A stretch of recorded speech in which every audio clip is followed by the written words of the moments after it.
नमस्कार friends, good morning. आप सबका स्वागत है spiritual doctor for holistic health. आज मेरे साथ डॉक्टर रंजन जुड़े हुए हैं और हम लोग आज बात करने वाले हैं हीलिंग इफेक्ट्स ऑफ मेडिटेशन। ये सुनने में टॉपिक है, बहुत ही सिंपल और सरल सा लगता है, ऐसे लगता है ये एक बातचीत होगी, लेकिन हम कोशिश करेंगे इस टॉपिक को और इंटरेक्टिव बनाने का और एक्सपीरियंस लेने का, और अपने एक्सपीरियंस जो हीलिंग इफेक्ट हैं मेडिटेशन के, और मेडिटेशन क्या होती है, कैसे हीलिंग करती है, उसके बारे में हम डिटेल में बात करेंगे। डॉक्टर रंजन। यस, बिल्कुल सही।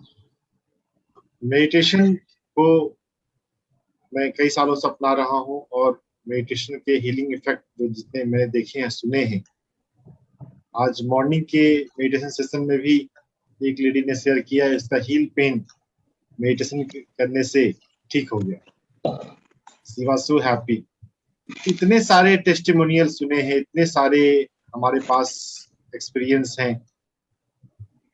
तो ध्यान को, मेडिटेशन को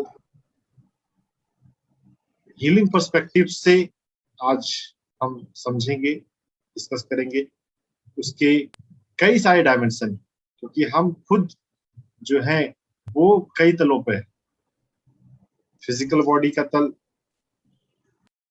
एनर्जी का प्लेन, इमोशन एंड माइंड का प्लेन, और उससे भी ऊपर Karma, spirit.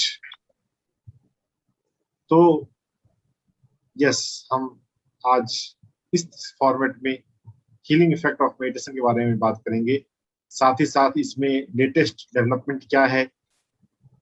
I am fond of books, तो मैं पढ़ता रहता हूँ। टेलोमियर इफेक्ट, डॉसन चर्च की अभी इस स्प्रिंग पढ़ रहा हूँ। तो बहुत सारी बातें पता चलती हैं, और जो एक विश्वास है, जो एक अंडरस्टैंडिंग है by culture, by spiritual lineage, tradition, वो वेरीफाई हो रहा है, तो अच्छा लगता है। उसके बारे में आज हम बात करें। बहुत अच्छा डॉक्टर, बहुत बढ़िया। तो आपने आज जो सुबह मेडिटेशन का एक्सपीरियंस, जो एक टेस्टिमोनियल था, उसके बारे में बात की है। तो सबसे पहले हम लोग जो टॉपिक है physical elements, physical healing by meditation, उसके बारे में बात करते हैं, क्योंकि लोग स्पिरिचुअलिटी और इमोशनल उसके बाद में बहुत लोग जाना चाहते हैं, और इसकी अलग अलग धारणाएं बनी हुई है। तो जैसे कि पतंजलि ने बोला हुआ है, धारणा, ध्यान, समाधि। तो कैसे हम आगे जाते हैं, और प्रतिहारा भी आपका है। एक तो आप इनवर्ड जाते हैं, जो फर्स्ट फोर है हम उनको आउटवर्ड बोल सकते हैं। तो फिजिकली मेडिटेशन कैसे हील करती है, और फिजिकली मेडिटेशन ने कैसे कैसे हीलिंग दी है, उसके बारे में हम एक्सपीरियंस ले लेते हैं, टेस्टिमोनियल ले लेते हैं और बातचीत कर लेते हैं। डॉक्टर रंजन, आप कैसे इस चीज को एक्सप्लेन करेंगे, साइंटिफिकली एंड ट्रेडिशनली, कैसे मेडिटेशन फिजिकल एलिमेंट्स को हील करती है? तो ट्रेडिशनली तो फेथ ज्यादा लिया जाता है कि विश्वास हो तो पानी, छुआ हुआ पानी भी, जिस पर विश्वास है, जिस पर श्रद्धा है, उसका छुआ हुआ पानी पीने से भी ठीक हो जाते हैं, ऐसा हमने सुना है। और ये कुछ हद तक बात ठीक भी है। फेथ का इफेक्ट तो है। फेथ हीलिंग नाम से भी बहुत सारे हैं, और जिसमें जो अंडरस्टैंडिंग है मेरी एनर्जी की लेवल पे, हमारे शरीर में 72,000 नाड़ियां होती हैं।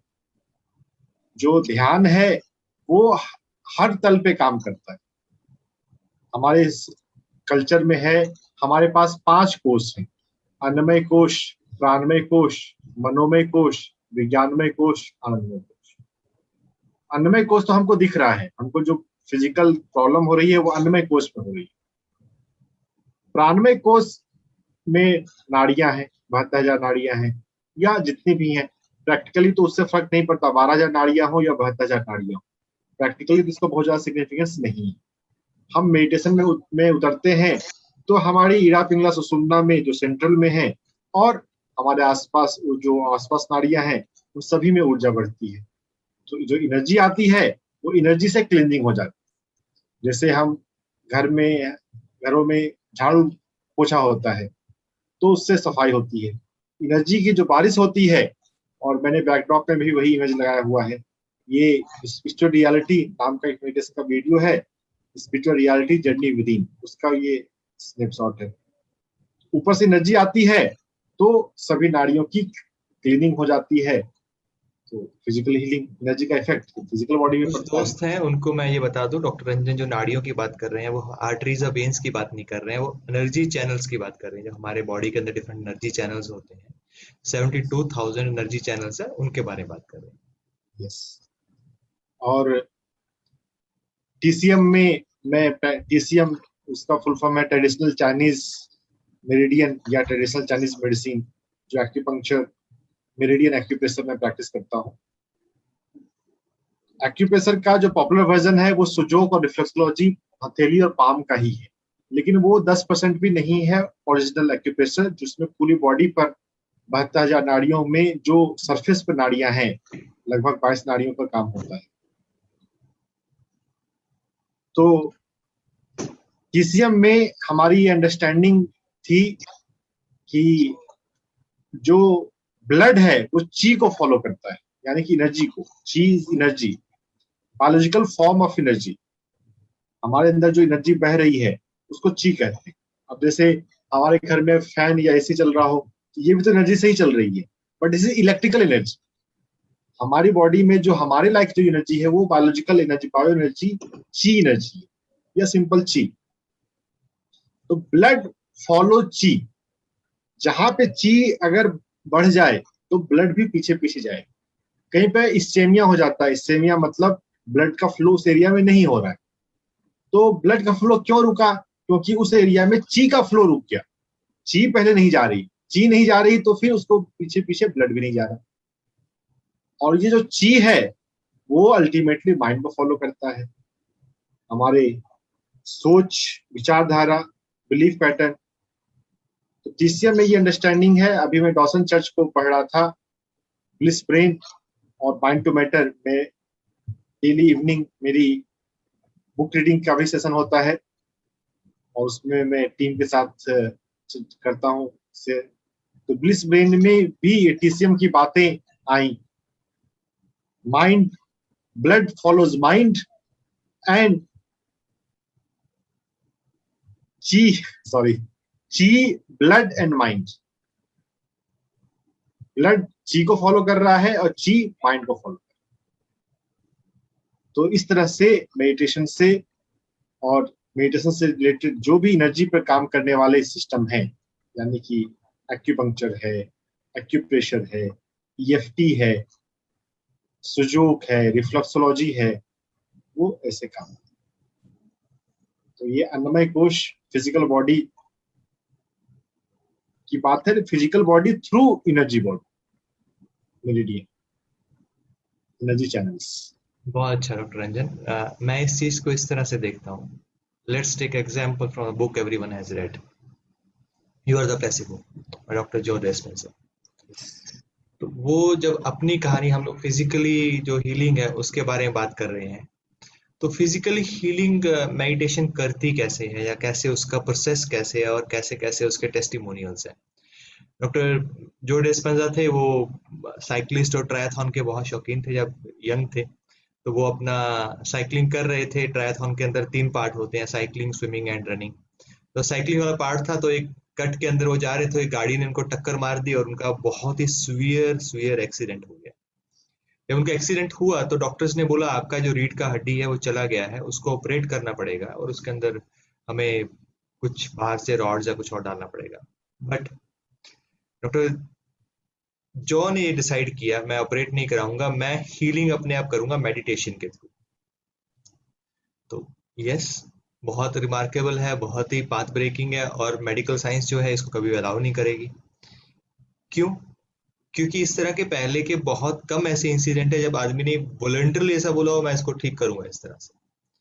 और आफ्टर 40 to 45 डेज अपना प्रोसेस के बारे में बात करें, उन्होंने प्रोसेस क्या किया, कैसे हीलिंग किया।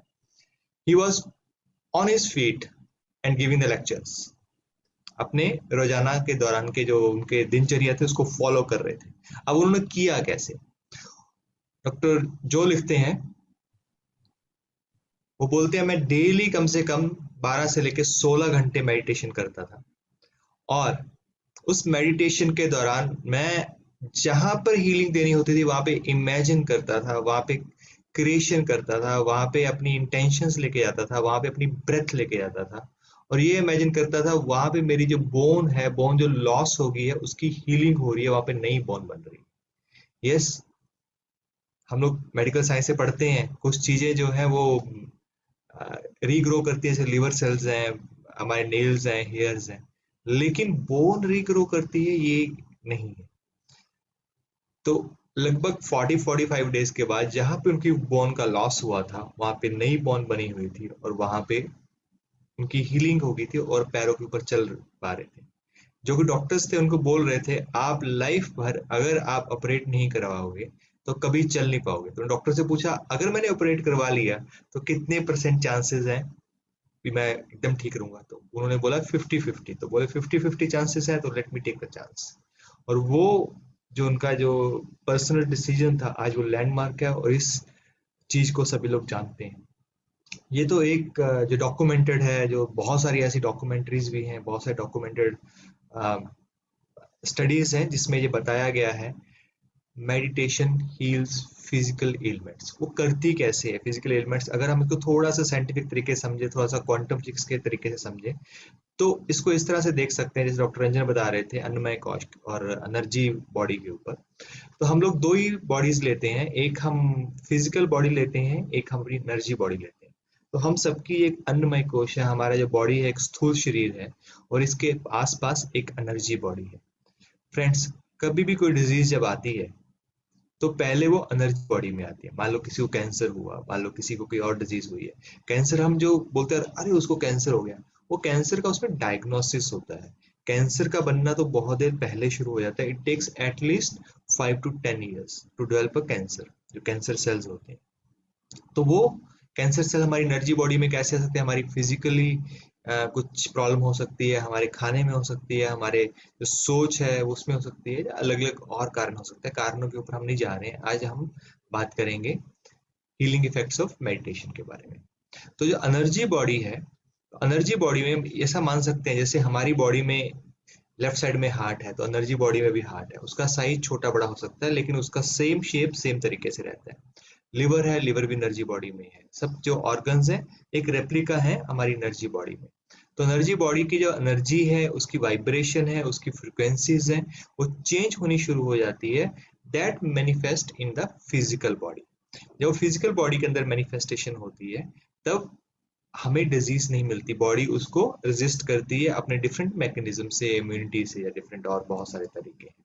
और जब बॉडी का जो लेवल है उसको फाइट करने का पीछे रह जाता है और डिजीज आगे निकल जाती है, तो डिजीज मैनिफेस्ट होती है। हम बोलते हैं अरे इसको तो कैंसर हो गया, इस बंदे को तो ये डिजीज हो गई है, इसको लीवर की प्रॉब्लम आ गई है।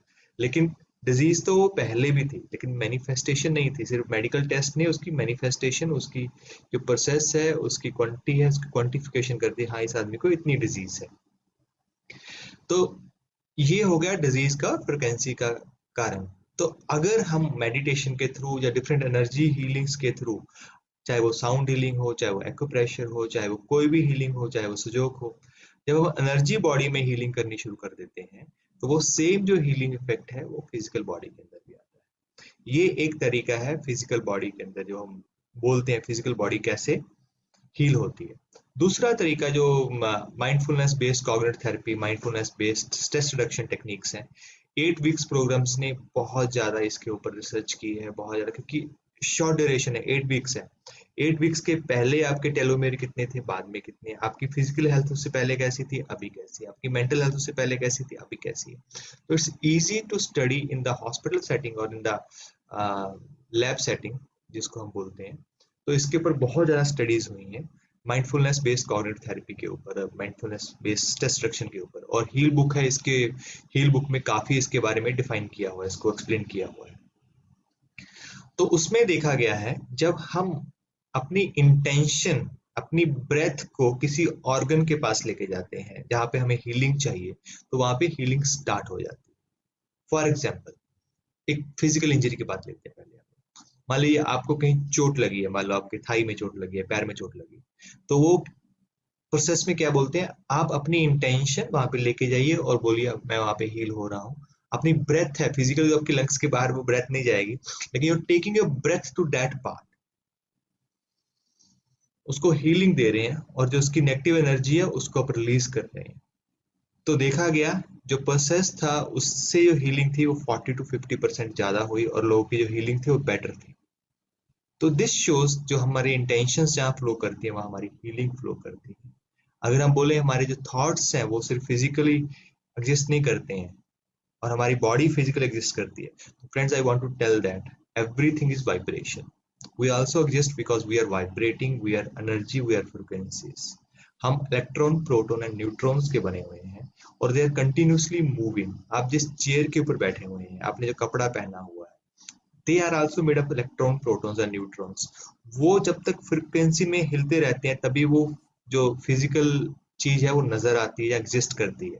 अगर वो इलेक्ट्रॉन्स, प्रोटॉन, न्यूट्रॉन्स वाइब्रेट करना बंद कर दें तो चीज एग्जिस्ट होना बंद हो जाएगी। जिस चेयर पे आप बैठे हो, अगर उसके अंदर इलेक्ट्रॉन, प्रोटॉन, न्यूट्रॉन्स वाइब्रेट नहीं करें, मूवमेंट नहीं करें, जो इनकी सर्कुलेटर मूवमेंट चल रही है, तो वो भी एग्जिस्ट करना बंद कर देगी, वो भी हमें नजर नहीं आएगी। सिमिलर वे में आप इसको रिलेट कर सकते हैं एनर्जी बॉडी के साथ। तो एनर्जी बॉडी भी इसी तरह से वाइब्रेटिंग एनर्जी है, एक्सपेंशन हो रही है, उसकी कंस्ट्रक्शन हो रही है, वो सिकुड़ रही है, वो फैल रही है हमारी सोच के साथ में, हमारे विचारों के साथ में, हम कैसा खाना खाते हैं, हम क्या काम करते हैं। तो इसके बारे में और डीप में हम जा सकते हैं, लेकिन डॉक्टर रंजन, अगर आप फिजिकली जो हीलिंग है मेडिटेशन के इफेक्ट के कुछ टेस्टिमोनियल डिस्कस करें और उसके बाद मैं डिस्कस करता हूँ, दैट विल ग्रेट। उसके बाद हम लोग साइकोलॉजिकल और इमोशनल हीलिंग के ऊपर जाएंगे। फिजिकल हीलिंग में भी बहुत सारे टेस्टिमोनियल मैंने देखे हैं। अभी आपको आज इसका ही बताया, हील पेन का, जो आज मैंने मॉर्निंग में सुना। हार्ट होल का मैंने बताया बताया है, आपको मैं आपके साथ में मेंशन किया हुआ, अपना ऑडियो साथ कर लूं। एक्यूप्रेशर एंड मेडिटेशन, सिर्फ एक बार मिलना, पेरेंट्स ने अच्छे से समझ लिया, किया, और सर्जिकल की हार्ट होल में सर्जरी होनी है, लेकिन वो ठीक हो गया। तो फिजिकल हीलिंग भी मेडिटेशन से बहुत सारी है। हमारी वेबसाइट पे जो मेडिटेशन के लिए मैं जिस ऑर्गेनाइजेशन से जुड़ा हुआ हूँ, PMC, pyramid meditation channel, organisation का नाम PSM, pyramid spiritual society movement. तो वहाँ पे भी हम डेटा, ऐसा टेस्टिमोनियल एक्सपीरियंस बहुत सारे पब्लिश करते रहते हैं। तो कोई भी रंजन, अगर बीमारी, स्पेसिफिकली आप बताएं एक दो केसेस, दैट विल ग्रेट। हर तरह की बीमारी के टेस्टिमोनियल है हमारे पास। जो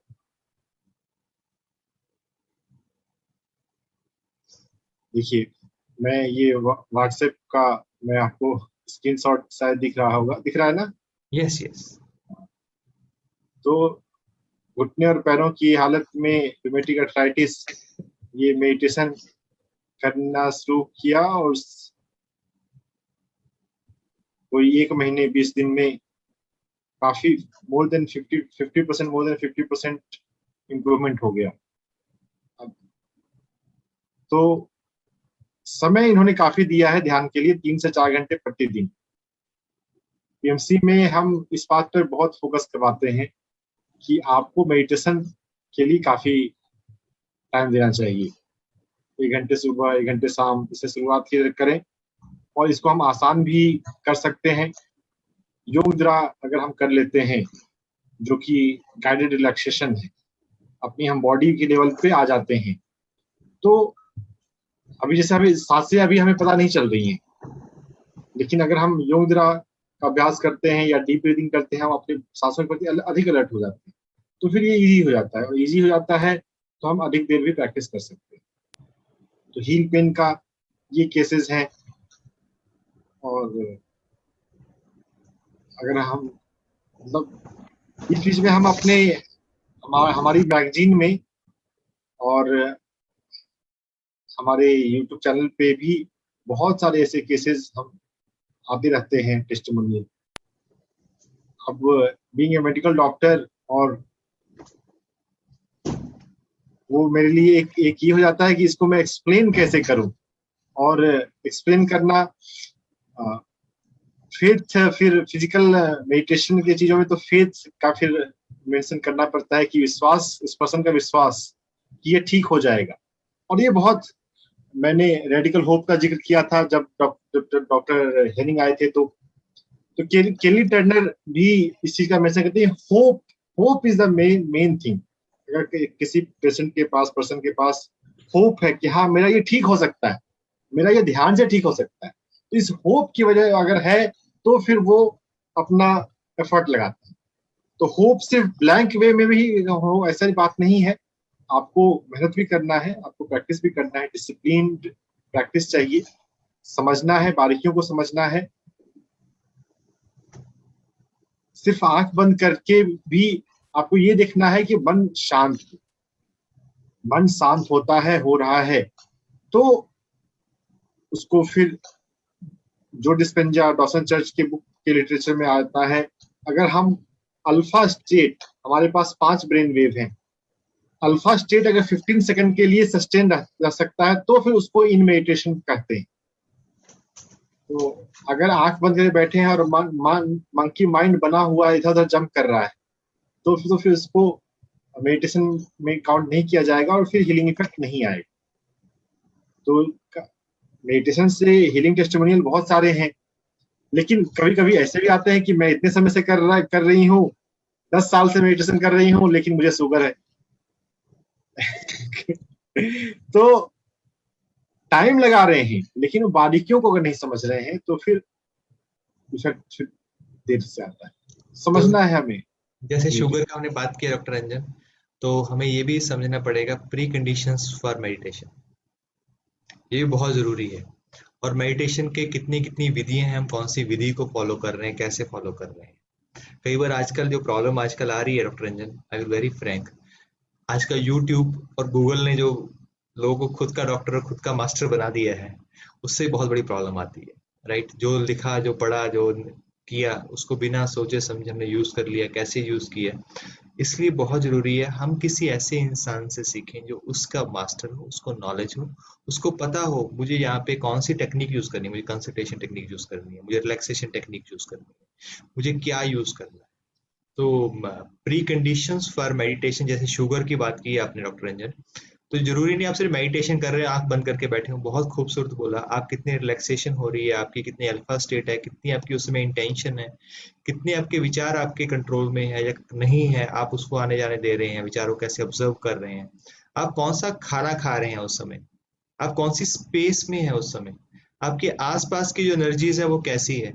all things matter. So pre conditions for meditation also important. अगर आप बाहर लाइफ में वैसे ही जी रहे हो, बाहर वैसे ही गुस्सा कर रहे हो, बाहर लोगों से वैसे ही बिहेव कर रहे हो, आपके अंदर एम्पैथी नहीं है, आपके अंदर सिंपैथी नहीं है, आपके अंदर करुणा का भाव नहीं है, आपके अंदर फॉरगिवनेस नहीं है, तो मेडिटेशन किसी काम की नहीं है। वो मेडिटेशन एक एम्प्टी मेडिटेशन है, मैं ये मानता हूँ। मेडिटेशन के साथ में आपको फॉरगिवनेस आनी चाहिए, मेडिटेशन के साथ में आपको करुणा भाव आना चाहिए, आपको एम्पैथी होनी चाहिए। Meditation is connecting with yourself and connecting with universe. ऐसा नहीं आप चीजों को कट करके बैठे और बैठे मैं ध्यान कर रहा हूँ आंखें बंद करके, सिर्फ आंखें बंद करने को मेडिटेशन नहीं बोलते हैं। आपका जो फिजिकल जो हीलिंग होगी वो आपको प्री कंडीशंस के ऊपर भी काम करना पड़ेगा। तभी तो उन्होंने मतलब यम नियम बनाए हैं, ऐसे थोड़ी यम नियम और 10 कमांडमेंट्स बन गई पतंजलि। उसके बाद एंड में धारणा ध्यान समाधि आता है। Dr. Ranjan and Jasbir ji, good morning. You want to say something? You have to unmute yourself. आप होस्ट अनम्यूट कर लीजिए, बोलिए जसवीर जी। ये इन्होंने मैं टेस्टिमोनियल खुद से ही शेयर करूंगी, तो इनके पास भी रूमेटॉइड आर्थराइटिस का टेस्टिमोनियल है। Yes, sir. I've started feeling I'm also capable of helping a few people now. तो एक्चुअली आप जो बातें कर रहे थे, I couldn't help myself saying कि मैं भी कुछ बोलना चाहती हूँ, because you taken me down to memory lane. आज से 2004 में, 2004 is a long time back. Yeah, I've been in the teaching profession for quite some time. तो मैं suddenly I was detected with a autoimmune disorder. मैं एक दिन सुबह उठी तो मेरे से पैर नीचे नहीं रखा जा रहा था। आई थॉट मे बी मैं थोड़ा सा भागती दौड़ती ज्यादा हूँ, कुछ एक्सरसाइजेस कर ली हैं, क्या कर लिया ऐसा कि आई हैव मैंने स्प्रेन हो गया है मुझे या कुछ। So, but it was not a sprain. When I got myself checked, I was told that I have a very high uric acid, as well as my rheumatoid arthritis was like crazily high. It was 640 units. This was in 2004. मुझे इसका कुछ idea नहीं था. I had never heard this term. I thought arthritis तो old लोगों को आती है जब वो 70 साल के हो जाते हैं. They're not able to duck walk होती है. That is called arthritis. फिर जब रिसर्च की, जैसे आपने कहा ये गूगल एक बीमारी है और एक वो टीचिंग प्रोफेशन होने से पढ़ने की भी आदत है, तो गलत चीजें पढ़ी, बढ़ डाली सारी मेडिकल चीजें जो आधी समझ में भी नहीं आई. I got so scared that I have like hit a wall and there is no cure. और उसमें क्लियर लिखा हुआ है there is no cure, it is going to progress and eventually you're going to become sort of bedridden or your joints are going to go. क्योंकि मेरा high इतना ज्यादा था, वो doctor also said you have no way out. I went to, as any पढ़ा लिखा person would do, I went to a specialist. I'm taking more time but I have to. तो उन्होंने कहा कि आप किसी स्पेशलिस्ट के पास जाइए. I went to a very well known hospital in Delhi and to a ortho specialist. He gave me a prescription of all certain steroids and a lot of medicines. और साथ में उन्होंने टेस्ट बोल दिया, kidney function, heart function, this function, that function. I told him I am perfectly fine otherwise. आप ये सारे क्यों लिख रहे हैं? कहते नहीं, जब हम ये मेडिसिन देंगे इनका effect is going to come on these organs. So that scared me actually. अगर वो सिर्फ आर्थराइटिस की भी लिख के दे रहे होते तो मैंने ले लेनी थी medicine. But when he said कि this is going to affect the rest of your body, I was not ready for that, to be a guinea pig, like I don't, excuse me all doctors here, but I was not ready for that कि मैं कुछ जबरदस्ती खा रही हूँ which is going to spoil my liver as well as my kidneys. So I said I'm sure there's some, जैसे sir ने भी बोला कि जो डिस्पेंसा ने बोला था कि how many what chances do I have. So I asked him, I said what chances do I have to become absolutely fine ये दवाइयाँ खाने के बाद. He said, you will have to manage this throughout your life because once you are RA positive, you're RA positive for life. और ये आपको रहने वाली है प्रॉब्लम, आपको केयर करनी पड़ेगी, दिस दैट, दवाइयाँ खाते रहने पड़ेगा, जिसको ऑब्वियसली डोसेज बढ़ता ही चला जाएगा, which I was very sure of. Now this is about 16-17 years back I'm saying. I had my entire life in front of me and I was totally not ready for that. I said, see, अगर आप 100% surety भी नहीं दे रहे हैं, तो then let me just try something else. So then I tried. तो वही था कि there is no cure. पढ़ के I said now मुझे ये सब नहीं पढ़ना. Luckily जैसे कहते हैं ना, when you are bent on, जैसे आपने कहा, intention होनी चाहिए, आपकी desire होनी चाहिए. I came across Ramdev ji's yoga and all was very prevalent that time. तो मैं उसके अंदर हो गया and he taught a little meditation as well as yoga, and then my dietary changes were made, lots of things were done. बहुत कुछ करना पड़ता है, सिर्फ आंखें बंद करके बैठने से नहीं होना था, वो मुझे भी पता है. तो बहुत कुछ किया, डाइट चेंज की उन्होंने, but I surrendered. I said वैसे भी मरना है, ऐसे भी मरना है, so it's okay, let me go the natural way, at least not stuff myself with chemicals. So somehow I don't know how it happened, I'm coming to know now. Someone presented me this, You Can Heal Your Life. I read this that time and I was quite shocked at how is my nature and my traits relating to my disease. I was one big arrogant thing and dominate करना मेरी nature थी, थोड़ा सा वो सब था जिसकी वजह से lots of problems happen in the body, which I came to know much later when I read this book seriously. After reading this book, अभी Dr. Ranjan जी ने हमें recommend की 1-2 books. I've read this Mind to Matter which he gave me. It was amazing. हमने ये अच्छे से study. अब समझ में आया कि हुआ क्या था. क्योंकि किसी को बताने के अगर आप कहेंगे सिर्फ meditation से हो गया, तो किसी ने उतना नहीं. Especially our degrees come, they hijack our brains. वो हमें सोचने नहीं देते कि ऐसे भी हो सकता है, which is very very normal. मेरे को भी कोई और testimonial देता, I would have said what is ये क्या बोल रहे हैं, ऐसे थोड़ी ना होता है. But जब ये पढ़ी और फिर अब जब हम ब्लिस ब्रेन पढ़ रहे हैं, तब तो मतलब it's just being arrogant अगर हम फिर भी accept ना करें कि it has changed our entire system, it has changed the structure of our brains, how we think, all our hormones inside. तो अब तो it's like as clear as crystal कि कुछ हुआ है, कोई जादू नहीं हुआ था, किसी ने मेरे सर पे हाथ नहीं रखा था. दो उस टाइम पे तो मुझे कोई ये भी कहता ना कि वो पहाड़ी के पीछे कोई मंदिर है, वहां पे एक बाबा हाथ लगाता है, आप ठीक हो जाओगे, शायद मैं वहां भी चली जाती, because I was in such a state. So you can imagine how devastated I was. मेरा कोई जॉइंट काम नहीं करता था. I used to be like a frozen chicken, जिसको गर्म पानी में डालो तो सुबह थोड़ा थोड़ा हिलना शुरू होती थी मैं. And I couldn't comb my hair. I mean, it was, you all are doctors. I don't have to tell you the symptoms. आप सबको पता है क्या हुआ होगा मेरे साथ. It had affected all joints of my body. But within a year, I was confident that I can heal myself. And that's totally what I did. I worked on my inside. I worked on my outside. I worked on everything. And today here I am in front of you and able to very proudly say that I was fortunate enough to get a disease which did not have a cure, because cure hota to main dawaiyan hi khati. So that was a turning point in my life कि मुझे ऐसी problem आई जिसकी medication थी ही नहीं except steroids. तो वो उसके लिए मैं I was not up for that. So but that my arrogance came there कि मैंने वो बेचारी नहीं बनना है. I am not running after doctors कि please मेरे को चला दो और मेरे को ठीक कर दो. And then so that's my sharing. I could not help. I'm sorry I took a lot of time, but I think I'm very happy sharing this today. जैसा अभी जसवीर जी ने बोला कि it was a help me to reconnect with the life के जो गहरे आयाम हैं, जो मुख्य आयाम है, अध्यात्म है, इससे ज्यादा अच्छे से जुड़ पाए ड्यू टू दिस डिजीज. तो हर बीमारी, जो बीमारी हमें परेशान कर रही है, वो वास्तव में हमें लाइफ में राइट पर्सपेक्टिव डेवलप करने के लिए पुश कर रही है.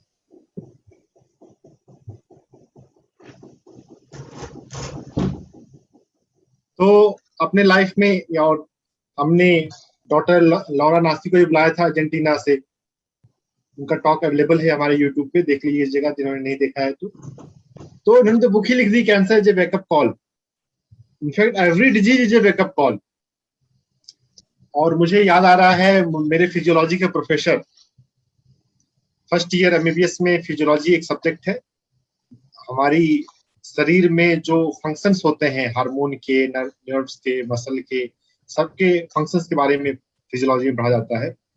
फिजियोलॉजी के में पेन एक चैप्टर होता है, और उस चैप्टर को पढ़ाने के लिए जो हमारे प्रोफेसर आए थे, उन्हें एक बहुत अच्छी बात बोली, वो मुझे अभी तक याद है. Feeling pain is bad, but not feeling pain is verse.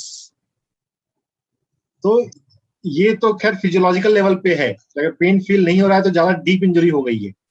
लेकिन लाइफ में भी वो है, हम इसको कर सकते हैं. अगर आप पेन फील हो रहा है तो हम उसका सॉल्यूशन ढूंढते हैं.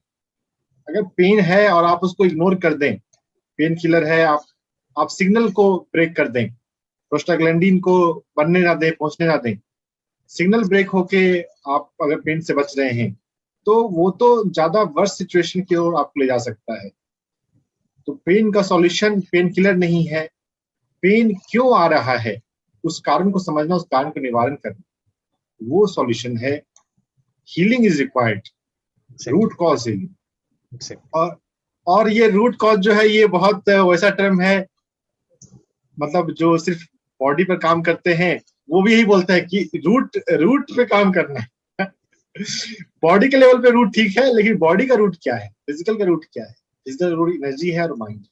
एग्जैक्टली. बहुत ही अच्छा डॉक्टर रंजन, जसवीर जी ने जो शेयरिंग की, that was really really remarkable. And what can be better testimonial than a person who has come out of the autoimmune disease which is not having any solution except steroids, and that's also temporary and had a side effect also. So congratulations Jasbir ji, and congratulations to all the person who are healing themselves or who can heal themselves.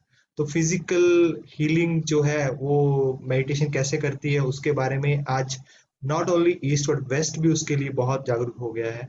हमने चाहे doctor dean ऑर्निश को पढ़ा, चाहे doctor नील Bernard को पढ़ा, चाहे बाकी लोग जो भी आजकल यूज कर रहे हैं, तो उन्होंने अपने डिजीज जो पहले था, डिजीज मैनेजमेंट था, डिजीज कंट्रोल था, ये वर्ड से निकल के now they have come to disease reversal. ये बहुत आजकल सब जगह चल रहा है, वेस्ट में तो बहुत चल रहा है, इंडिया में भी ये चल रहा है, लेकिन उतना प्रोमिनेंटली कोई बात नहीं कर रहा है, बिकॉज रीजंस आर नोन और नोन टू सम पर्संस. तो उसके अंदर meditation yoga is a integral part of disease reversal. तो जैसे जसवीर जी ने बताया भी हम अपनी डिजीज को वी कैन हील आवरसेल्फ, हम अपने आप को हील कर सकते हैं। तो वैसे ही मेडिटेशन के थ्रू हम बॉडी को हील कर सकते हैं। और जैसे कि बीमारी का, पेन का बात किया डॉक्टर रंजन, पेन को महसूस करना बहुत बड़ी बात है, and every disease is a wake up call. तो अभी जो डिजीज है, और सिमिलर वे में हमारी माइंड की कुछ डिजीज होती हैं, कुछ सेटबैक्स होते हैं, कुछ प्रॉब्लम्स आती है, किसी को फाइनेंशियल प्रॉब्लम आती है, किसी को फैमिली में आती है, किसी को मैरिटल अफेयर में आती है, किसी को जॉब में आती है। अलग अलग तरह की प्रॉब्लम्स आती है जो मैनिफेस्ट करती है माइंड के लेवल के ऊपर, जो डिफरेंट डिजीज के थ्रू हमें आती है। उसको एंग्जाइटी बोल सकते हैं, उसको डिप्रेशन बोल सकते हैं, उसको बाइपोलर बोल सकते हैं, अलग अलग तरह के उसके नॉमेनक्लेचर है, हम लोग अलग अलग नाम दे देते हैं। तो मेडिटेशन उस लेवल पे कैसे काम करती है, हम अपने आज का प्रोग्राम का सेकंड पार्ट में भी एंटर करते हैं, फिजिकल से मैटर टू माइंड की ओर जाते हैं, रिवर्स में। तो doctor Ranjan, I will love if you can start. Yes, तो हाउ में समझने के लिए हमें साइकोसोमेटिसिटी के कंसेप्ट को समझना। Psychosomaticity, psycho is mind, soma is body. Every disease starts from mind. In fact, everything of our life starts from mind.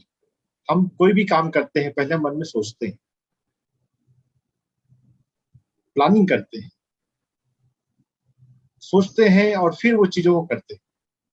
तो डिजीज भी पहले माइंड पे लेवल पे आती है, हमारे थॉट पैटर्न और हमारे इमोशन में आती है।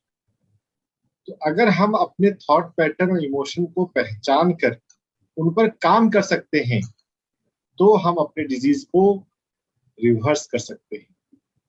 रिवर्सल वर्ड आ रहा है और ये बहुत पावरफुल है, हम इसको ध्यान में रखें। हर बीमारी को हम उल्टे डायरेक्शन में हम जा सकते हैं। जो हो गया हो, ऑर्गन डैमेज हो चुके हो, उसको भी हम रिवर्स कर सकते हैं। हर लेवल पे रिवर्सल जो है वो पॉसिबल है। Mind to body, psycho to soma, psychosomaticity, mind body medicine. West में काम काफी हो रहा है, माइंड बॉडी मेडिसिन पे हो रहा है। LSM या LM, लाइफ स्टाइल मेडिसिन पे हो रहा है। हम अपना टाइम कैसे स्पेंड करते हैं यह बहुत हद तक हमारे हेल्थ को डिसाइड करता है। तो लाइफ स्टाइल के अंदर सबसे प्रीडोमिनेंट चीज है स्ट्रेस को मैनेज करना, क्योंकि स्ट्रेस हर कंडीशन में, हर बीमारी में एक फैक्टर है। तो स्ट्रेस को मैनेज करते हैं तो आपका रिवर्सल की ओर आप बढ़ते हैं। लाइफ स्टाइल मेडिसिन में माइंड के अलावा आता है डाइट, भोजन। डॉक्टर खादर वली को आप में से अधिकतर लोगों ने सुना होगा, जो है नहीं सुना, यूट्यूब पर स्पिरिचुअल डॉक्टर्स के हमारे चैनल पे डॉक्टर खादर वली का वीडियो है।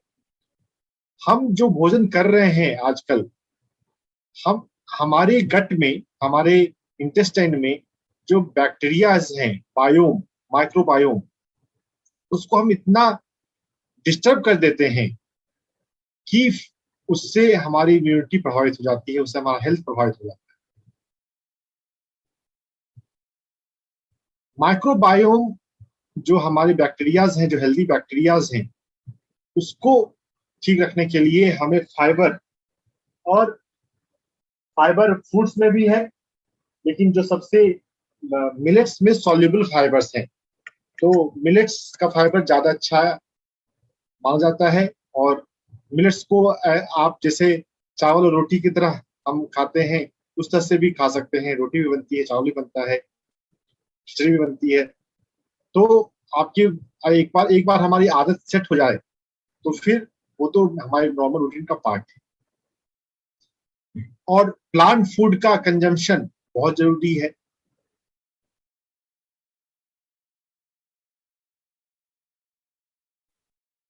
हमारा शरीर जो है वो नॉन एनिमल फूड के लिए नहीं बना है। इस पर बहुत काम दुनिया में हो चुका है। हम भारत देश को आध्यात्मिक देश मानते हैं, है भी, लेकिन अगर हम परसेंटेज वाइज देखें, जो मूवमेंट देखें, जितना अवेयरनेस वेगान के लिए, ना सिर्फ वेजिटेरियन के लिए बल्कि वेगान के लिए मिल्क एंड डेयरी प्रोडक्ट को अवॉइड करना, वो वेगान।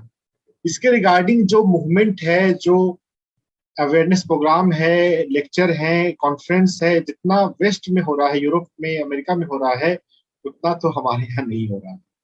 ये एक बहुत वेगान रेस्टोरेंट आपको, आप यूरोप गए, वेगान रेस्टोरेंट आपको मिल जाएंगे, लेकिन दिल्ली में वेगान रेस्टोरेंट खोजेंगे तो शायद एक आध मिल जाए। तो वेजिटेरियन मिलते हैं, ठीक है, वेगान वेजिटेरियन का भी नेक्स्ट स्टेप हो जाता है। तो हमारा फूड प्लांट डाइट से जितना हो उतना हमारे लिए, हमारे जो एंजाइम, डाइजेस्टिव एंजाइम जो है वो प्रॉपरली काम करते हैं। वो पीएच डिस्टर्ब कर देता है एनिमल फूड। और कई सारे हैं, आप डॉक्यूमेंट्री देखिएगा, फॉक्स ओवर नाइव्स, जो अब वो इंग्लिश में है, थोड़ा सा ये पर है, इंग्लिश के साथ जो कंफर्टेबल है, फॉक्स ओवर नाइव्स। बहुत कुछ फैक्ट्स बताया गया है, कौन से केमिकल, मिल्क में केसिन प्रोटीन है, एनिमल मिल्क में। जब तक हम बच्चे हैं और माँ का दूध ले रहे हैं तब तक तो हमारे शरीर के लिए अच्छा है, लेकिन अगर हम किसी गाय का, किसी एनिमल का मिल्क ले रहे हैं, उसमें जो केसिन प्रोटीन है वो हमारे हेल्थ के लिए अच्छा नहीं है। बात को समझें और अपने डाइट को चेंज कर लें। तो लाइफ स्टाइल मेडिसिन का ये दूसरा एस्पेक्ट होता है। पहला स्ट्रेस, माइंड पे काम करना, माइंड के स्ट्रेस को कम करना। दूसरा डाइट। तीसरा है एक्सरसाइज, मूवमेंट। दीपक सचदेवा हमारे प्लेटफॉर्म पे आए थे। हम सेडेंटरी काफी हो गए हैं, क्योंकि अब शहरों में, घरों में काम करना होता है, ज्यादा मूवमेंट नहीं है। मूवमेंट है, जहां भी मूवमेंट है, गाड़ी उपलब्ध है, तो हम बहुत बैठे रहते हैं और हमारा पोस्चर गड़बड़ है। हम हमेशा बैक सपोर्ट लेकर ही बैठते हैं। अगर हम स्वामी राम को सुने, अगर हम स्वामी निरंजन को सुने, तो योगी बोलते हैं, योगी जिसका स्पाइन बिल्कुल सीधा रहे, सीधा बैठे। हम अपने स्पाइन को इतना कमजोर कर लेते हैं तो उसका कॉन्सिक्वेंस तो हमें फेस करना पड़ता है। डॉक्टर दीपक सचदेवा आए थे तो उन्होंने कहा हर आधे घंटे के मूवमेंट, सिटिंग के दौरान हमको 30 सेकेंड, 1 मिनट के लिए बीच में उठना चाहिए। जो बैठ कर काम करते हैं ऑफिस में, आप पानी की बोतल अपने पास ना रखें। आधे घंटे पर या जब भी आप जाइए और वहां जाकर कम से कम पानी पीने के बहाने तो आपका मूवमेंट होगा। ऐसा दीपक चोपड़ा की बुक में पढ़ने को मिला। तो मैं फ्रीलांसर हूं, तो मेरे साथ तो ऐसा बात नहीं हुई हो सकता कि ऑफिस का कोई काम नहीं है, लेकिन जिनको ऑफिस सेटअप में जो काम करते हैं, आप एक ही पोस्चर में ज्यादा बैठे मत रहिए। 10,000 स्टेप्स हमें ऑन एवरेज चलना चाहिए, जिसको अगर हम वॉकिंग में कन्वर्ट करें तो वो 20 to 30 मिनट्स की वॉक है, 40 मिनट्स की वॉक है, अगर आप धीरे धीरे स्लो स्लो चलते हैं तो एक्सरसाइज है। और लाइफस्टाइल मेडिसिन का नेक्स्ट चौथा पार्ट है स्लीप, नींद। नींद बहुत क्रूशियल है। हम बिल्कुल डेडलाइन पर काम करते रहते हैं, काम थोड़ा सा बचा है, थोड़ा सा और कर लें, थोड़ा सा और कर लें। बिजली की सुविधा हमें उपलब्ध हो गई, लेकिन हम उसका मिसयूज काफी कर रहे हैं। सुबह अलार्म से जगते हैं क्योंकि टाइम पर भागना है। भगवद गीता में श्लोक है, युक्त आहार विहारस्य युक्त चेष्टस्य कर्मशु। हमारी चेष्टा जो है युक्त होनी चाहिए। Over working, hard working life में स्ट्रेस लाता है, नींद को कम कर देता है। जितनी नींद, अलग अलग पर्सन की नींद की रिक्वायरमेंट अलग अलग होती है। लाइफस्टाइल मेडिसिन में तो 7 घंटे, 7.5 घंटे की नींद रिकमेंड की जाती है। और डॉक्टर कान जो आ रहे हैं शाम में 5 बजे, जब लास्ट टाइम आए थे तो मैंने उनसे आते ही पहला सवाल पूछा था, तो उन्होंने ही बताया कि I sleep 7 to 7.5 hours. Life style medicine में नींद पे बहुत फोकस किया गया है। नींद को कॉम्प्रोमाइज करके काम करके आपको लगता है कि काम कर लेंगे, लेकिन वो अल्टीमेटली आपके हेल्थ को प्रभावित करता है। तो नींद के साथ कॉम्प्रोमाइज ना करें, प्रॉपर स्लीप, रेस्ट दें अपनी बॉडी को। लाइफ स्टाइल मेडिसिन में अगला कंपोनेंट है लव, प्यार। कम्युनिटी, टीलोमियर इफेक्ट बुक में भी ये चीज आई है। अगर हम कम्युनिटी के लिए जीते हैं, अगर हम वॉलंटियरिंग करते हैं, तो इसका प्रभाव भी हमारे टीलोमेयर पे पड़ता है। अगर आप ऐसे जगह पे रहते हैं जहाँ पे आप पड़ोसियों से आपकी जान पहचान है, हाय हेलो है, उनके साथ मिलना जुलना है, और आप ऐसे जगह पे रह रहे हैं जहाँ पे बस आप अपने फ्लैट में हैं, पड़ोसियों से कोई मतलब नहीं है, कम्युनिटी से कोई मतलब नहीं है, तो पाया गया कि इन दोनों में जब कंपेयर करते हैं तो जो लव बाउंड नेबरहुड में है, जहाँ पे कम्युनिटी, जहाँ पे ज्यादा आपस में एक दूसरे को के सुख दुख में मिलती है, उनका टीलोमेयर लंबा पाया गया। तो टीलोमेयर बुक, ये Nobel prize winner Elizabeth Blackburn की बुक है। काफी रिसर्च, सीरीज ऑफ रिसर्च के बाद एक साइंटिस्ट बुक लिखता है। ये मतलब ठीक है, साइंस में हम इधर उधर एविडेंस की बात करते हैं, एविडेंस होना चाहिए अल्टरनेटिव में, लेकिन जब इस तरह की बुक्स हैं तब तो बहुत सीरीज ऑफ रिसर्च है। इट मैटर्स हम अपने पड़ोसियों के साथ कैसा बिहेव करते हैं, हम सोशल एक्टिविटी में, एनजीओज में कितने इन्वॉल्व होते हैं, हमें वॉलंटियर बनना चाहिए, लव प्रैक्टिस करनी चाहिए, लव देना चाहिए। जितना आप प्यार देंगे, अगर दूसरों के लिए दिल को नहीं खोला तो डॉक्टर को एक दिन आपका दिल खोलना पड़ेगा। तो दूसरों के लिए दिल खोलें, दिल खोलकर बांटें। लाइफ स्टाइल मेडिसिन के अंदर ये चीजें आती हैं। कई सारी बातें हैं, समझनी है, समझिए, कीजिए। मेडिटेशन का बेस रखते हुए हीलिंग तो जितनी मुश्किल समझी जाती है उतनी मुश्किल है नहीं। स्पिरिचुअल डॉक्टर को शुरू करने का मेरा मोटिव यही था कि लोग जो हेल्थ को इतना मुश्किल मान लेते हैं, उसके रिगार्डिंग अवेयरनेस ठीक से फैल जाए और लोग हेल्थ को बर्डन की तरह ना लें, समझे, और इजीली वे में आप हेल्थ को टैकल कर सकते हैं, हेल्दी रह सकते हैं। और संदीप, अब हम, आपको कुछ कहना है या थर्ड फेज में हम चलें हमारे सेशन की? बहुत कुछ कहना है डॉक्टर रंजन, बहुत कुछ बाकी रह गया कहने के लिए, और कहना बहुत ज़रूरी है क्योंकि आज का टॉपिक है meditation and healing effects. Yes, prerequisite जो आपने बोले मेडिटेशन के, आपका हार्ट ओपन होना चाहिए, लव होना चाहिए, डाइट आपकी ऐसी होनी चाहिए, आपका एनवायरनमेंट ऐसा होना चाहिए, एवरीथिंग इज इम्पॉर्टेंट। तो साथ साथ में हम क्या सोचते हैं, हमारे विचार क्या आते हैं। जब आपके पीछे जो बुक लगी हुई है you can heal your life, और जसबीर जी ने भी इसको डिटेल में बहुत अच्छा बताया। तो इस बात को हमें समझना पड़ेगा, हमारे विचार किस तरह के आ रहे हैं। We have to observe our thoughts also. It's not just meditation, is not absence of thoughts. बहुत लोग ये सोच लेते हैं, ध्यान में ये मेडिटेशन का एक कंसेप्ट बना लेते हैं कि ध्यान में थॉट्स का ना आना वो ध्यान है, और जिस दिन थॉट्स बहुत आए, अरे वो ध्यान तो हुआ ही नहीं। एकदम गलत कंसेप्ट है। पता नहीं कौन सिखाया, किसने सिखाया, कब सिखाया, एकदम से। यस, योगी होते हैं, कुछ ऐसे मोमेंट्स आते हैं जब कुछ सेकंड्स के लिए, कुछ मिनट्स के लिए उनके थॉट्स नहीं आते, और योगीज इसलिए ही पहाड़ों में चले जाते हैं और अपना जो स्टिमुलस है, आउटसाइड स्टिमुलस है, वो इतना कम कर देते हैं कि उनके थॉट्स आए ना, कोई पास्ट का बंधन ना हो, इसलिए वो कम बोलते हैं, कम लोगों से मिलते हैं। लेकिन हम लोग इस दुनिया में रहते हैं, हमें थॉट्स आएंगे आएंगे, और हमें थॉट्स किस तरह के आ रहे हैं, वी हैव टू ऑब्जर्व दो thoughts also. we have to be conscious, we have to mindful for those thoughts. For example, जैसे कि हील योर लाइफ में, जैसे बहुत, जब मैंने पहली बार ये बुक पढ़ी थी तो बहुत बकवास लगी थी। अरे ये कैसे हो सकता है? मान लो किसी ने बोला, अरे किसी आदमी को पेन है, तो पेन का क्या थॉट हो सकता है? Guilt, guilt always seeks punishment. अब किसी को रिमेटॉइड आर्थराइटिस हो गया, ऑटोइम्यून डिजीज हो गई, हम सोचते हैं अरे ये तो गिल्ट की वजह से हो गया। अरे गिल्ट की वजह से कैसे हो गया? हमारे पास तो पूरा उसका मैकेनिज्म है, कैसे वो डिजीज होती है, कैसे उसका ऑटोइम्यून सेल्स बनते हैं, कैसे हमारे किस किस ऑर्गन पे कैसे इफेक्ट डालते हैं, पहले कौन से जॉइंट्स जाते हैं, पूरा का पूरा बुक्स में वही चैप्टर तो भरे पड़े हैं। लेकिन यहाँ पे सिर्फ एक वर्ड में ये बोल दिया, इट्स बिकॉज ऑफ गिल्ट। फिर अगर बोले पार्किंसंस डिजीज को बोलते हैं fear and intense desire to control everything and everyone. ये तो कभी सोचा ही नहीं है ये चीज के बारे में, ना ही किसी बुक में लिखा जाता है, ना ही कोई पढ़ाता है। पेप्टिक अल्सर, पेप्टिक अल्सर तो हम फूड के साथ में, स्ट्रेस के साथ में जोड़ते हैं, लेकिन इसके साथ में थॉट कौन सा है? Fear, a belief that you are not good enough, anxious to please everyone. जो लोग दूसरों को बहुत खुश करने में लगे रहते हैं, उनको ये पेप्टिक अल्सर हो सकता है।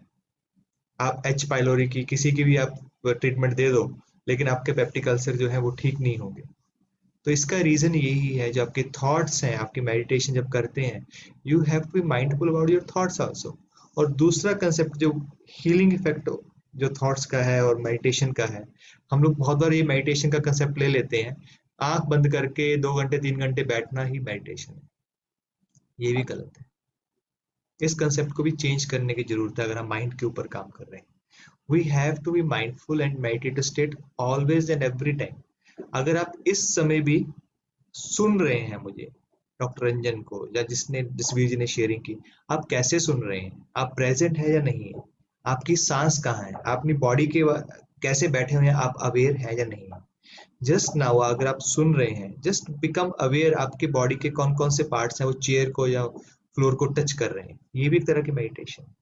और बहुत सारे लोग बोलते हैं अरे आंख बंद करके, नहीं, आप जब चलते हैं आप अपने सांस के साथ में अपने कदमों को कैसे मिला सकते हैं, वो भी एक मेडिटेशन। कैसे उस समय आपके क्या विचार आ रहे हैं, कौन सा विचार आया और अपने विचार को पकड़ा और विचार के साथ कहाँ गुम हो गए और वापस आप कैसे आते हैं, वो भी एक मेडिटेशन। आप कोई काम कर रहे हैं, खाना बना रहे हैं, खाना किस तरह का बना रहे हैं, किस तरह से बना रहे हैं, कैसे आप चीजों को उठा रहे हैं, कितने माइंडफुल हैं, वो भी एक मेडिटेशन हो सकती है। सो मेडिटेशन को पहला ये सोच लेना सिर्फ आंख बंद करके बैठना, ध्यान रखना, उसको मेडिटेशन बोलते हैं नहीं।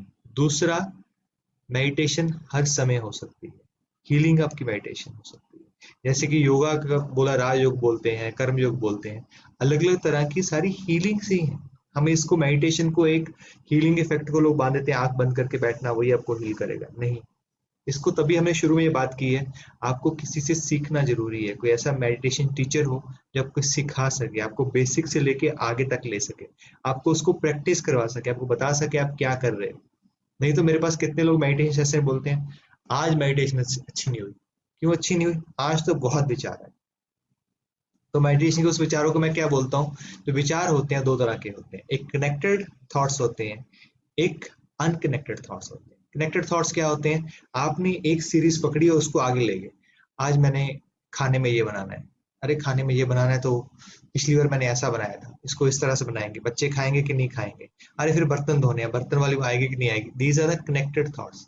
ये आपकी मेडिटेशन में एक तरह से ब्रेक डालते हैं, ये मेडिटेशन के लिए अच्छे नहीं है।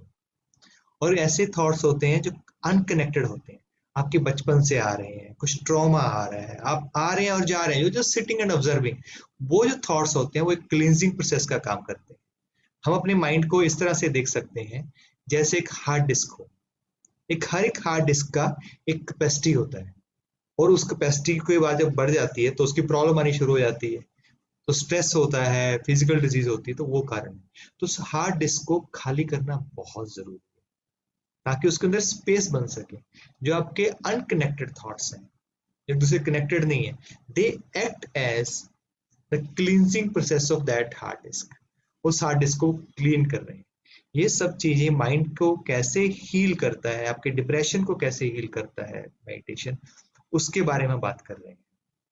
अगर आप सिंपली आंख बंद करके बैठे हैं और आपको इस चीज का ज्ञान नहीं है, मेरे को कनेक्टेड थॉट्स आ रहे हैं, अनकनेक्टेड थॉट्स आ रहे हैं, ये मेरे लिए हीलिंग इफेक्ट लेके आ रहे हैं, अरे अभी मैं एक विचारों में बह गया हूँ, वापस आना मुझे, वापस आप श्वास पे आते हैं, बॉडी की किसी जगह पे आते हैं। अलग अलग तरीके से आप कंसल्टेशन टेक्निक या डिफरेंट टेक्निक्स हैं, आप समझते हैं मेडिटेशन को। उसके बाद जब आप काम करते हैं तो वो आपका हीलिंग इफेक्ट लेके आता है, वो आपको हील करता है। इसीलिए हमने देखा है बहुत बार बहुत ऐसे ऐसे शिवर लगते हैं अलग अलग जगह पे। जब वो शिवर लगते हैं तो हम देखते हैं अरे कितने लोगों का चश्मा उतर गया शिवर के बाद, अरे कितने लोगों का डायबिटीज था वो ठीक हो गया, कितने लोगों का हमने देखा अरे हाइपरटेंशन पहले इतना रीडिंग था 180 190 था, अभी वो कम हो गया।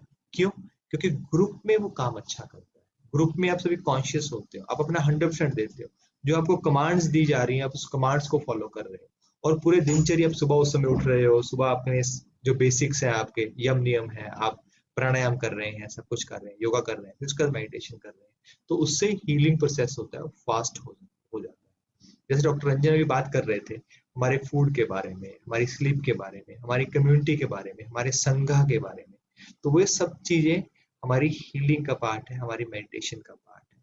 ये तभी जो हमारे जो पतंजलि ने अष्टांग दिया है और उन्होंने 8 लिम्स ऑफ योगा दिए हैं, तो जो समाधि है उसके पहले धारणा आता है, ध्यान आता है, वो लास्ट में आता है। पहले हमें सब चीजों को प्री रिक्विजिट को पूरा भी करना जरूरी है। सीधा मेडिटेशन बोलेंगे, अरे मेडिटेशन मेरे को ठीक कर दे, आंख बंद कर दी, आपने प्राणायाम के बारे में सीखा नहीं, आपने योगा के बारे में सीखा नहीं, तब तक वो जो है आपका फिजिकल लेवल से आपके माइंड तक नहीं आएगा, because mind and body both are connected. हमें दोनों को प्रिपेयर करना है इसके लिए। और बहुत सारे लोग बोलते हैं मैं तो मेडिटेशन करता हूँ, मैं तो योगा वोगा में विश्वास नहीं रखता, मैं फिजिकल एक्टिविटी में विश्वास नहीं रखता। जब तक आपकी बॉडी से टॉक्सिन्स नहीं जाएंगी तब तक आपका मेडिटेशन के लिए वो बॉडी आपकी प्रिपेयर ही नहीं होगी, तभी वो माइंड के ऊपर आपकी हीलिंग करेगी, तभी आपका डिप्रेशन ठीक होगा।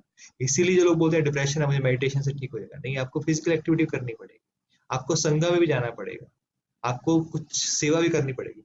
डिप्रेशन से और माइंड की हीलिंग से संघा का मेरे को इंपॉर्टेंस समझ में आया जब मैंने देखा आज की डेट में डिप्रेशन इतना क्यों बढ़ रहा है, इसका रीजन क्या है। रूट कॉज की बात कर रहे थे हम लोग, इसका रूट कॉज क्या है। जब मैंने इसको और रिसर्च किया, रूट कॉज के बारे में डिस्कस किया, वेस्ट में डिप्रेशन इतना ज्यादा क्यों है, क्योंकि जहाँ पे इंसान अपने बारे में ज्यादा सोचता है, अपनी प्रोग्रेस के बारे में ज्यादा सोचता है, वहां पे डिप्रेशन हमेशा ज्यादा होगा, क्योंकि वो मैं के बारे में, मी ऑलवेज मी के बारे में है, यू एंड ऑल के बारे में नहीं। पुराने जमाने में हम देखा आज से 20-30 साल पहले कोई शादी होती थी तो पूरा का पूरा गांव उस शादी में आ जाता था, सभी लोग एक दूसरे की हेल्प करते थे, एक कनेक्टेडनेस थी, डिप्रेशन नहीं था। रिसोर्सेज कम थे लेकिन खुशियां ज्यादा थी। आज की डेट में रिसोर्सेज ज्यादा हैं और खुशियां कम है।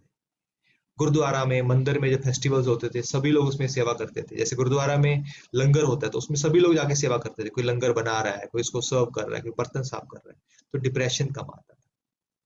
तो ये भी एक तरह की मेडिटेशन है, आप एक तरह की सेवा कर रहे हो, संघा में जा रहे हो, तो ये माइंड के ऊपर काम करता है, आपकी माइंड की जो हीलिंग है उस प्रोसेस को और फॉरवर्ड करता है। इसीलिए आज की डेट में जितने लोग डिप्रेशन से ग्रस्त कौन होंगे, जो मैं मेरा इसमें क्या, मेरा ये नहीं हुआ, मेरा ऐसा होना चाहिए था, वो आपकी जो एनर्जी लेवल है, आपकी फ्रिक्वेंसीज को नीचे लेके जाता है। तो मेडिटेशन के दौरान आपको ये भी तैयार करना है आप कितना लोगों से कनेक्टेड हो, कितना आप अपने रिसोर्सेज को बांट रहे हो, कितना मेडिटेशन के दौरान सारी कायनात को ब्लेस कर रहे हो। सुखिनो भवन्तु, सबने सुखिनो भवन्तु, हम बोलते हैं सारा कायनात सभी लोग सुखी रहें। कई बार हम सिर्फ बोलते हैं, करते नहीं है। हम बोलने के लिए मंत्र जाप क्या करते हैं, बोलने के लिए मंत्र जाप करते हैं सारी कायनात खुश रहे, सबका बढ़िया हो, लेकिन जैसे उठेंगे तो गालियां काम वाली, अरे ये काम नहीं किया, ये काम नहीं किया। तो हमारे एक्शंस में वो चीज आनी चाहिए, तभी वो एक हारमोनी आएगी, तभी वो बैलेंस आएगा। तो डॉक्टर रंजन, शायद माइंड के बारे में हमारा टाइम बहुत कम है, क्योंकि माइंड टू मैटर और माइंड को कैसे हील किया जाता है इसके बारे में तो पूरा सेशन बोल सकते हैं। तो हम थर्ड लेवल पे जा सकते हैं। अभी हमारा फिजिकल लेवल हो गया, कैसे हीलिंग होता है, माइंड के लेवल पे हीलिंग कैसे होता है। किसी का कोई ऐसा एक्सपीरियंस हो, कोई क्वेश्चन हो, if someone want to ask they can ask, हम उनको अनम्यूट कर देंगे, सबको अनम्यूट कर सकते हैं अगर आप चाहें तो मैंने अलाउ कर दिया है। If someone has some experience और अभी तक के सेशन में आपको कुछ अच्छा लगा या आपका कुछ एक्सपीरियंस हो, आपका टेस्टिमोनियल हो, आपका जो भी आप शेयर करना चाहते हैं, if someone is there you can unmute yourself and share.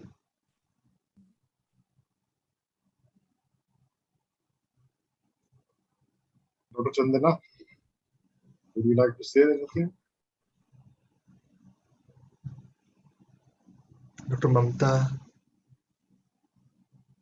Doctor Shivani, anyone? कोई बात नहीं, हम लोग नेक्स्ट पार्ट में डॉक्टर रंजन जा सकते हैं। तो नेक्स्ट पार्ट है स्पिरिचुअल हीलिंग। ये एक ऐसा फील्ड है जहाँ पे बात करनी जरूरी है और अनएक्सप्लोर्ड है, तो इसके बारे में डॉक्टर रंजन आप क्या कहेंगे? डॉक्टर चंदना ने डॉक्टर चंदना आप अनम्यूट कर सकते हैं।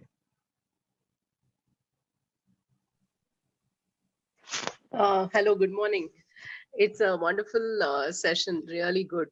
And it's so nice to hear to both of you, Dr. Sandeep and Dr. Ranjan. It's amazing. And as I've told many times, I think listening to these sessions is so important for all of us, so that, you know, we keep reminding ourselves. And that is the wonderful job what you both are doing. It's an underrated job, but I think it's a very important job, because that is the way we stay connected to the path, and the way we, you know, it helps us to, like, you know, keep applying those principles. We might have forgotten, we might have, like, you know, we would have read about it, but we wouldn't have applied in our lives. So I think these sessions are really helping me to get back to what I had read maybe in the past, and then trying to like incorporate now, because I'm listening to all these things again from both of you. So really happy to be part of this group. Thank you. Thank you, Dr. Chandana. Bindu, you have raised the hand. You can unmute yourself. Bindu Mangla ji.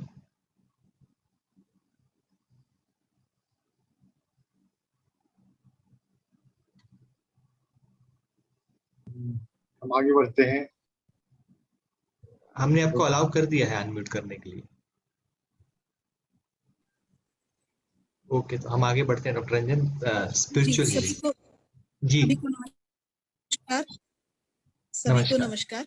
नमस्कार Bindu ji. Doctor Ranjan and doctor Sandeep, it was really a very nice session. और पिछले कुछ हफ्तों से मैं आप लोगों के साथ जुड़ रही हूँ और कुछ पीछे सेशंस भी मैंने अटेंड किए हैं। ऑल टुगेदर डिफरेंट एक्सपीरियंस रहा है ये सारा सुनकर, और एक समझिए कि जैसे नई दुनिया में पहुंच रहे हैं।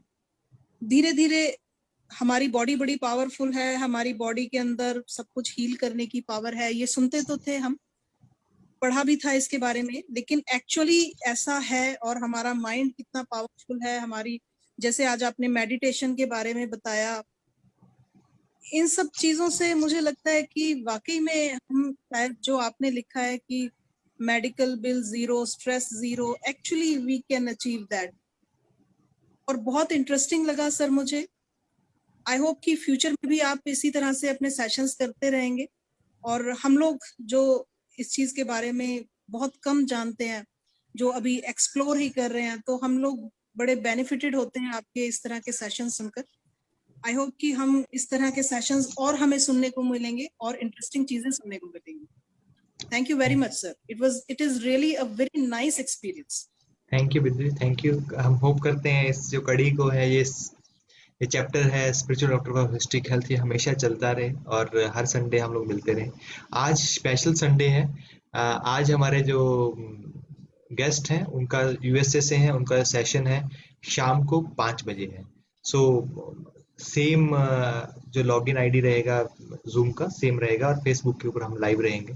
So please be connected today evening also, क्योंकि यूएसए का और इंडिया का टाइमिंग का थोड़ा डिफरेंस है, इसके लिए हमें उनका सेशन इवनिंग में करना पड़ता है। Thanks friends. डॉक्टर रंजन, हम लोग थर्ड पार्ट जो है हमारा उसके ऊपर आज चलते हैं अभी, स्पिरिचुअल हीलिंग। अभी जो बुक माइंड टू मैटर मैंने लगा रखा है, इसमें एक बहुत इंटरेस्टिंग केस मुझे पढ़ने को मिला। ये मैं आपको उसका, डॉसन चर्च का स्टाइल है कि जो भी वो बुक में लिखते हैं ना, उसमें बुक का नाम, जिस साइंटिस्ट ने रिसर्च किया है उसका नाम, ईयर, वो ब्रैकेट में देते हैं। इस तरह से ये स्मिथ नाम के एक हीलर हैं, ऑथर हैं, द हार्ट ऑफ हीलिंग, उसका उन्होंने 2004 की ये बात को उन्होंने दिया है कि टोरंटो कनाडा में इस टाइम थे स्मिथ जो साइंटिस्ट हैं, उन्होंने ये बुक, एक केस उन्होंने लिखा है। डॉसन चर्च उस बुक को कोट कर रहे हैं कि स्मिथ ऑथर ने एक कार्डियक पेशेंट की स्टोरी लिखी है। रिचार्ड ग्रेगी उनका नाम है, वो टोरंटो कनाडा में होते हैं और ये 90s की बात है। और उनको हार्ट ब्लॉकेज, मतलब कोई सिम्टम प्रॉब्लम होती है, हॉस्पिटल जाते हैं और आता है कि हार्ट में ब्लॉकेज है और आपका जल्दी इमरजेंसी में ऑपरेशन करना पड़ेगा। तो रिचार्ड के फ्रेंड जो समन है, उसको बताए बिना दूर में उसकी हीलिंग करते हैं। समनिज्म से शायद आप फैमिलियर होंगे डॉक्टर संदीप। समनिज्म भी उतना पॉपुलर नहीं है, मैं भी अभी थोड़ा फैमिलियर हो रहा हूं। इसमें जो बात दी गई है कि उनके फ्रेंड ने हीलिंग सेरेमनी की जो कुछ घंटे चली, और एक पर्सन को लिटा दिया, यह कहते हुए कि तुम डिस्चार्ज, अपने आप को डिस्चार्ज फील करो, और सर्कल में दूसरे सामान उसकी हीलिंग कर रहे हैं।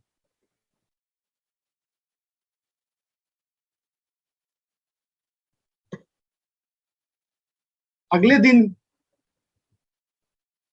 डिस्चार्ज जब जाता है डॉक्टर के पास और उसका ऑपरेशन होना है, उसका फिर से ईसीजी निकाला गया तो उसमें ब्लॉकेज है नहीं, रिपीट किया गया और there was no blockage at all, बल्कि वो इतना क्लियर था। तो जो कार्डियोलॉजिस्ट है वो बोल रहा है कि वो काश मेरा आर्टरी इतना क्लियर होता। और इस पेशेंट को देखिए, साइंटिस्ट में, साइंस में फॉलोअप का बहुत होता है। 13 साल के बाद का फॉलोअप में भी जो रिचार्ड गेगी है वो बिल्कुल एक्सेलेंट हेल्थ में। ये distant healing, distant energy healing भी, इस पे भी बहुत रिसर्च हो चुका है, वेल डॉक्यूमेंटेड है। डीन डैडिन एक साइंटिस्ट, उनका यूट्यूब पे आप बहुत सारे इंटरव्यू सुन सकते हैं। डिस्टेंट हीलिंग पे उन्होंने कई रिसर्च किए हैं, वो बात यहाँ पे लिख रहे हैं। How such healing happened,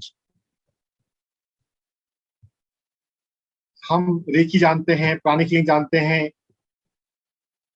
consciousness, चेतना में कोई टाइम और स्पेस मैटर नहीं करता है। जो भावना होती है, जो हीलिंग दे रहे हैं, अगर वो उसको उस प्लेन तक टच कर सकते हैं, उनका मेडिटेशन लेवल उतना डीप है, तो डिस्टेंस से भी हीलिंग होती है। एनर्जी भेजने पर एनर्जी के लिए कोई डिस्टेंस नहीं होता। इसमें डॉसन चर्च ने बहुत अच्छे साइंटिस्ट हैं, जो डिस्पेंजा के जैसे, वो भी इतने सारे फैक्ट्स देते हैं कि बिल बेंगस्टन, समय हमारे पास समाप्त हो रहा है, एक था जो मानता नहीं था कि ऐसा एनर्जी हीलिंग हो सकती है क्या, लेकिन वो क्रिटिक था, लेकिन ओपन माइंडेड क्रिटिक था। चूहों पे, जो बहुत सारे हमारे जो रिसर्च होते हैं पहले एनिमल्स पे होते हैं, चूहों में कैंसर सेल्स इंजेक्ट करके फिर उनके ऊपर हीलिंग देकर इफेक्ट देखा गया। 28 दिन में जिस माइस में कैंसर सेल्स इंजेक्ट किए गए और 28 डेज में वो मर जाते थे। लेकिन बिल बेंगस्टन जो ओपन माइंडेड क्रिटिक है, ना मानता है ना नहीं मानता है, बस वो करके देखता है क्या होता है, उसका 28 दिन के बाद सरवाइव किया और बाद में वो हील भी हो गया। उस बिल बेंगस्टन ने फिर बहुत काम किया है, उसके भी यूट्यूब पे कई सारे इंटरव्यू हैं। डिस्टेंस हीलिंग पे पहले तो उसने फिजिकल हीलिंग पे काम किया, बाद में डिस्टेंस हीलिंग पे भी काम किया, दूर से एनर्जी हीलिंग भेजकर, और उसमें भी रिजल्ट आ रहे हैं। स्पिरिचुअलिटी में जब हम स्पिरिचुअल हीलिंग के एक्सपर्ट को जाएंगे तो हमें कॉन्शसनेस पे जाना पड़ेगा। हीलर फिजिकली नजदीक होते हुए भी और फिजिकली नहीं होते हुए भी हीलिंग कर सकता है, दे सकता है। हम भावना से ब्रेन के 5 brain wave, beta, alpha, theta, delta, gamma, उसके बारे में भी माइंड टू मैटर में और ब्लिस ब्रेन में काफी चर्चा की है डॉसन चर्च ने। जब हम अपने किसी past memory, past and present memory से कनेक्टेड होते हैं तो हम थीटा स्टेट में पहुंच जाते हैं। थीटा स्टेट में पहुंचने का एक टूल है, ट्रिक ये है, और उसके माध्यम से हम फिर अपने सबकॉन्शियस में जल्दी जा सकते हैं। अभी हम नॉर्मल स्टेट में हैं, ये बीटा स्टेट में है। आंख बंद करके अगर हम रेस्ट कर रहे हैं, अपने बॉडी के लिए माइंडफुल हो रहे हैं, अल्फा में चले जाएंगे और रिलैक्सेशन डीप होता है, थीटा में पहुंच जाते हैं, और जो समाधि की अवस्था होती है वो डेल्टा होती है। और जो जीनियस होते हैं, जो क्रिएटिव होते हैं, जो आर्टिस्ट होते हैं, वो गामा वेव में जब उनको कुछ ऐसे इनलाइटनिंग जो इंसाइट चाहिए होते, जो आर्किमिडीज की कहानी है, eureka eureka eureka, that is gamma state. कोई ऐसा इंसाइट जो आपकी प्रॉब्लम को सॉल्व कर देता है, तो वो गामा स्टेट। तो spiritual healing works when we enter in theta and delta state, when we work on consciousness plane, energy and consciousness. Energy से भी थोड़ी सी डीप लेवल पे गए तब कॉन्शियसनेस है, चेतना। एनर्जी को हम मेजर कर सकते हैं। अब डिस्टेंस हीलिंग हो रही है तो कोई अभी जो हमने पढ़ा वो तो दूसरे शहर में है, तो कैसे ट्रांसफर हो रही है एनर्जी को हम कैसे मैनेज करेंगे? एनर्जी को हमने जो खाने की एनर्जी उसे हम कैलोरी बोल देते हैं, जूल कहते हैं एनर्जी के यूनिट। लेकिन जो डिस्टेंस एनर्जी हीलिंग हो रही है वहां पे एनर्जी को कैसे मेजर कर सकते हैं? नहीं कर सकते। वहां पर चेतना के लेवल पे काम हो रहा है, थीटा एंड डेल्टा स्टेट। तो हम अपने मेडिटेशन में थीटा स्टेट और डेल्टा स्टेट में जाना सीखें। अगर हम उस लेवल पे जाते हैं तो स्पिरिचुअल हीलिंग भी होती है और आउट ऑफ बॉक्स होती है। अगले दिन सर्जरी है, आज समनिक हीलिंग हुई, डिस्टेंस हीलिंग हुई और उसका ब्लॉकेज क्लियर हो गया। तो इमरजेंसी में भी ये बहुत अच्छा काम करता है। इतने लोग बोलते हैं इमरजेंसी में तो एलोपैथी चाहिए, ठीक है, उसका भी अपना रोल है।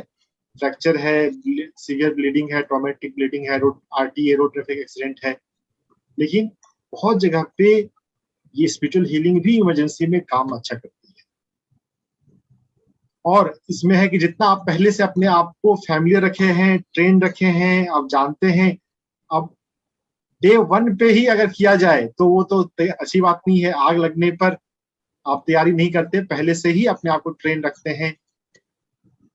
और इनफैक्ट अगर अच्छी बात हो तो इमरजेंसी आएगी ही क्यों। स्वामी शिव कृपानंद गुजरात में ही नवसारी में एक संत है, उन्होंने तो कहा है कि एक अच्छे साधक का, एक अच्छे मेडिटेशन करने वाले का एक्सीडेंट भी नहीं हो सकता। अगर उसका साधना अच्छी है तो उसका ऑरा जो है वो पावरफुल होता है। अगर ऑरा पावरफुल है तो चाहे फिजिकल एक्सीडेंट होगा, व्हीकल एक्सीडेंट होगा, लेकिन आपको चोट नहीं पहुंचेगी। और ऐसे टेस्टिमोनियल भी मिलते हैं मेडिटेटर्स का कि वो बाल बच जाते हैं। और फिर हम हिंदी का वो कहते हैं, जाको राके साइया बाल बाका ना करे कोई, मार सके ना कोई। हाँ, तो कॉन्शियसनेस प्लेन, स्पिरिचुअल प्लेन पे हमें जाना सीखना है। ध्यान की गहराई है वो theta and delta state of brain waves.